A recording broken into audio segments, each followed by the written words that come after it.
Atividade sexual após a prótese do quadril.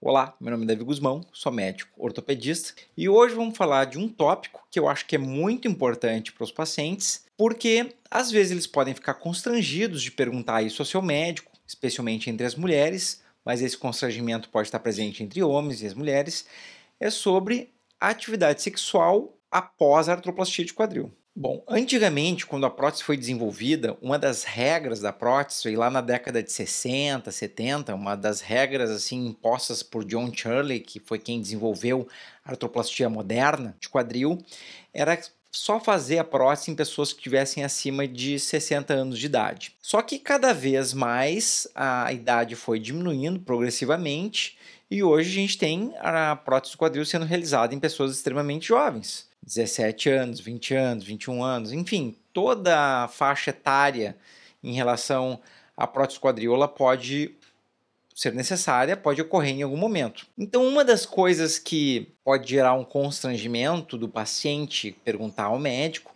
é sobre a relação sexual e a artroplastia do quadril, e isso vão ter algumas diferenças em relação ao momento da atividade sexual, em relação à recuperação da prótese do quadril, e vai ter uma diferença também entre homens e mulheres. Eu estou fazendo esse vídeo aqui para mostrar para vocês um estudo que foi feito, justamente levando isso em consideração, onde eles fizeram uma análise das posições que são mais seguras em relação à atividade sexual. Claro que na medida que vai passando o tempo e as técnicas estão cada vez menos invasivas na realização de uma prótese do quadril, os cuidados eles vão diminuindo. Desde que a prótese surgiu até hoje, cada vez menos cuidados são necessários. Mas, na minha opinião, eu acho que com a idade eu vou ficando cada vez mais medroso, né? Então, na minha opinião, não custa ter um cuidado maior, especialmente no início, nos primeiros 2 a 3 meses,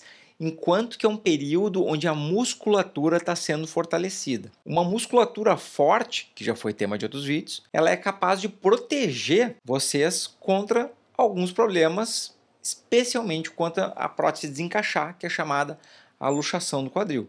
Então, uma das coisas mais importantes que o paciente pode colaborar em relação a evitar a luxação é obedecer o fato de se deve evitar algumas posições de risco no início. E número 2, fortalecer a musculatura antes da cirurgia, mas em especial após a cirurgia. Dentro desse conceito, também o paciente pode contribuir cuidando mais em períodos iniciais, onde ainda está em cicatrização e fortalecimento da musculatura. Para dar uma ideia para vocês, a pele vai cicatrizar em 2 semanas. A gordurinha embaixo da pele demora mais um pouco, um mês, 6 semanas. A fáscia, que é um tecido que está abaixo da gordura, ela vai demorar mais ou menos esse período de 6 semanas a 2 meses. A musculatura vai demorar um pouco mais de tempo. Então, na medida que se aprofunda, existe uma demora um pouquinho maior. Em geral, em torno de uns 2, 3 meses, está praticamente tudo completamente cicatrizado, mas a musculatura não está tão forte ainda. Ninguém fica com uma força máxima em 3 meses, vocês sabem disso. Então, assim, quanto mais enfraquecido está a musculatura, mais importante é a pessoa fortalecer essa musculatura, certo? Mas vamos ao tema atividade sexual após a artroplastia do quadril. Então, mais uma vez, vou lançar a mão aqui do recurso de usar a tela do meu computador para mostrar para vocês esse estudo. Bom, então para vocês verem que esse é um estudo sério, que foi feito na Universidade de Geneva, teve algum patrocínio do Artanin, que é uma fundação internacional, e a Medacta, que é um fabricante de implante. Então eles fizeram esse estudo em Geneva. Vamos dar uma olhadinha um pouquinho nesse estudo aqui. Tá? Eu estou tirando o som, esse vídeo está todo em inglês, vocês podem procurar para verem o vídeo inteiro na internet se quiser. Vai estar disponível também aqui nos links, na descrição do vídeo vai estar disponível no meu site. Aliás, eu vou botar a descrição no site. Então aqui, a prótese do quadril e qual a posição que é mais segura para os pacientes realizarem. Vamos ir avançando no vídeo aqui. Tá? Um dos problemas potenciais é um alto grau de flexão do quadril, que pode ocorrer o chamado impingement, que é o choque entre uma prótese na outra, como está mostrando nesse exemplo aqui, ó, uma posição da prótese encostando na outra, uma coisa que pode acontecer, e a outra coisa que pode acontecer é o choque entre a estrutura óssea e o outro osso, que isso também pode acontecer em pessoas normais, mas numa pessoa que não tem a prótese, isso não causa a luxação do quadril ele não desencaixa completamente. Na verdade, o quadril pode inclusive subluxar. Mas isso vai ser um tema para um outro vídeo, que eu vou mostrar fotos de bailarinas que fazem o espaccato e o quadril desencaixa e volta para o lugar. Ele não desencaixa completamente, mas ele desencaixa um pouquinho e volta para o lugar. Para vocês saberem que não é exatamente um problema que é específico em relação à prótese quadril, mas isso aqui pode acontecer de uma maneira mais complicada na prótese quadril, que ela pode sair do lugar completamente, tá? Então vamos falar mais um pouquinho. Lembrando que fazendo exercício, musculação, fazendo fortalecimento muscular, previne isso. A gente vai ir mais adiante em outros vídeos aí. Não, eu preciso que vocês tenham calma, porque eu estou me esforçando para fazer o maior volume de vídeos possíveis. Então vamos avançar aqui no vídeo, tá? Então assim, ó, impingement significa que é o choque, o contato em locais de forma normal, que pode levar a esse desencaixar. Então foram analisadas 12 posições nesse estudo em específico, onde foi analisado o papel do homem e da mulher. Então a mulher está de rosa, o homem está de azul, e se fez uma análise onde se capturou através de ressonância nuclear magnética. Vamos mostrar isso aqui mais adiante no estudo, que vai ser bacana, vocês vão gostar. Ó, o método, tá? Voluntários tiveram sua anatomia reconstruída através da ressonância nuclear magnética, certo? Então olha aqui, ó, o exame da ressonância sendo realizado, tá? Foi feita a ressonância nuclear magnética dos voluntários. Depois colocaram aquelas marcações que se utiliza no cinema, que põe uns pontos, umas bolinhas nas pessoas, ó, que é para capturar o movimento. E essas marcações mostram exatamente onde é que está o movimento dessas pessoas que foram adquirido a ressonância. Então, olha só, está uma pessoa em cima da outra e aí simula o movimento que seria atividade sexual. Claro que esses voluntários, durante esse estudo, eles não realizaram atividade sexual, propriamente dito, mas foi uma simulação o mais próximo do possível para a gente entender como é que isso funciona. E todas as posições foram analisadas, né? Então aqui um exemplo para vocês, ó, mostrando a atividade sexual com essa simulação desses pontos todos, né? Esse foi um estudo lá em Genebra, e levando em consideração a simulação, se tivesse sido realizados os implantes nesses pacientes. Claro, pessoal, que não é perfeito isso, né? Porque, assim, existem infinitos tamanhos de pessoas e formatos de quadris, mas a gente procura sempre se aproximar ao máximo da realidade para que para que a gente possa entender o que está acontecendo e que a gente possa ajudar o maior número de pessoas, tá? O bom senso vale sempre também, obviamente. Se está doendo, tem que evitar alguma posição que esteja causando dor. Vamos adiante aqui. Como eu sou prolixo, né? Impressionante. Então aqui, a prótese quadril, também existe uma certa variabilidade do ângulo da composição do acetábulo, vocês podem notar aqui no desenho, né? Porque o formato da pelve de cada pessoa, às vezes pode ser necessário o cirurgião ajustar a posição do acetábulo em posições um pouquinho diferentes, tá?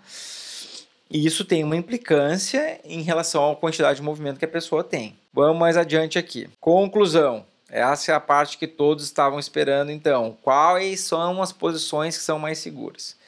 Então aqui na telinha vai começar a passar a simbologia aqui das posições. Eu vou dar uma pausa para a gente conversar sobre isso, certo?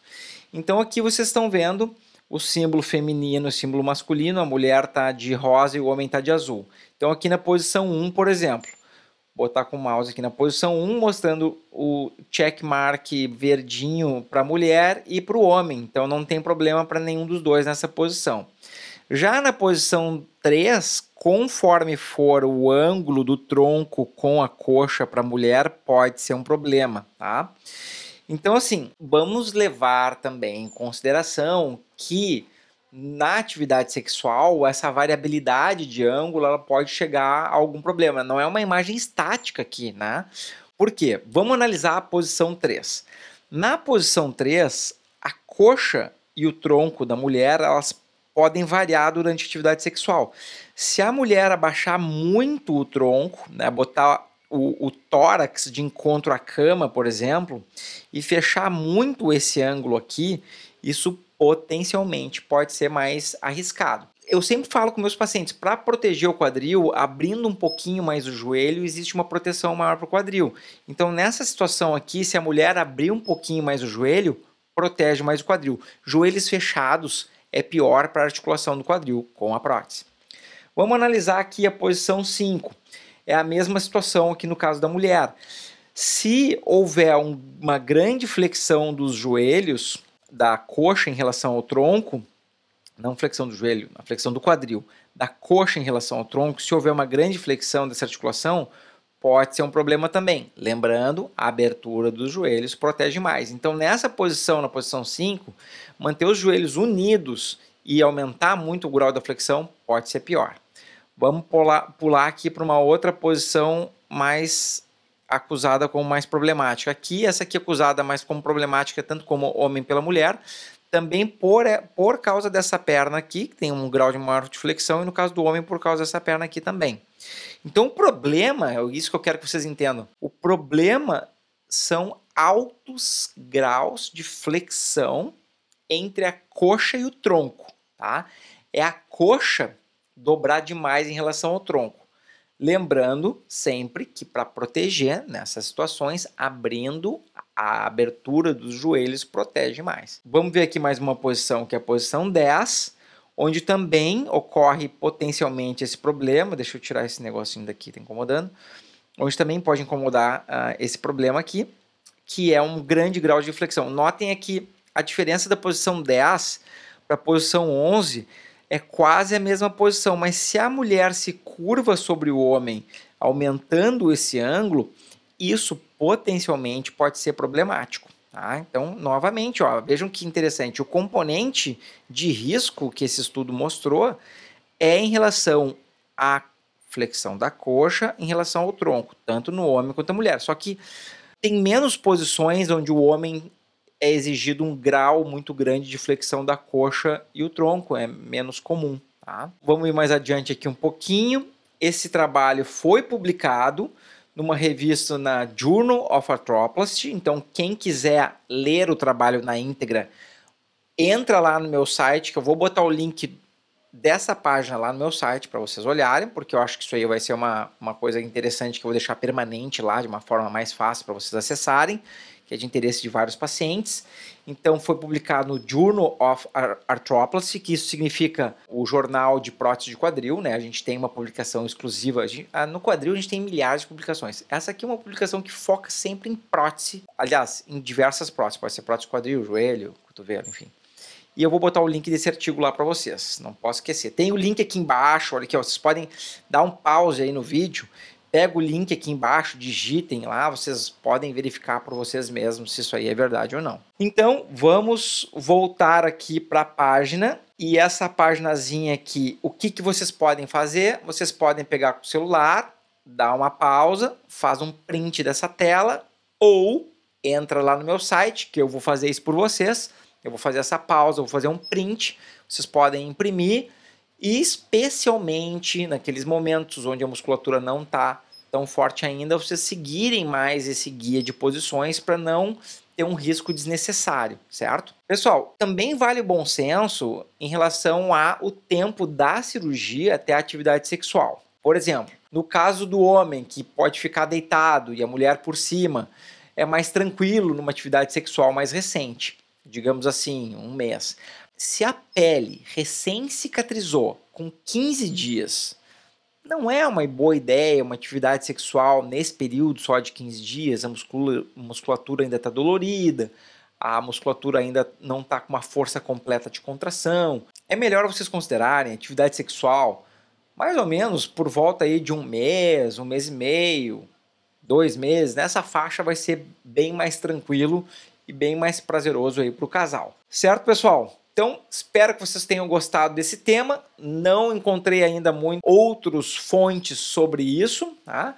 Essa fonte é a mais interessante, que mostra de uma forma muito clara os riscos em relação às posições. Lembrem-se, bom senso, se estiver doendo, se estiver machucando, é melhor adiar, tá? Levem isso em consideração. Não vamos botar em risco uma cirurgia que é a prótese do quadril em função de se apressar um pouco em relação à atividade sexual, pode deixar um pouquinho mais adiante, sejam mais criativos um pouco nessa área, certo? Pessoal, espero que vocês tenham gostado, mostrem isso para algum amigo de vocês, algum colega, compartilhem isso, porque é um tabu. O paciente tem vergonha de perguntar essas coisas para o médico, então vocês vão estar fazendo uma ajuda para a pessoa, que ela não vai ser necessária uma pergunta tão específica. Mas aqui eu sempre lembro uma coisa que eu falo em vários vídeos. Perguntem as coisas para o seu médico, perguntem as coisas para o seu cirurgião, porque existem pequenas diferenças entre um paciente e outro. Foi a primeira cirurgia, foi a segunda. Tá? Então existem essas diferenças. É importante vocês falarem com o médico de vocês. Certo, pessoal? Um grande abraço então, espero que tenham gostado. Até mais. Tchau, tchau.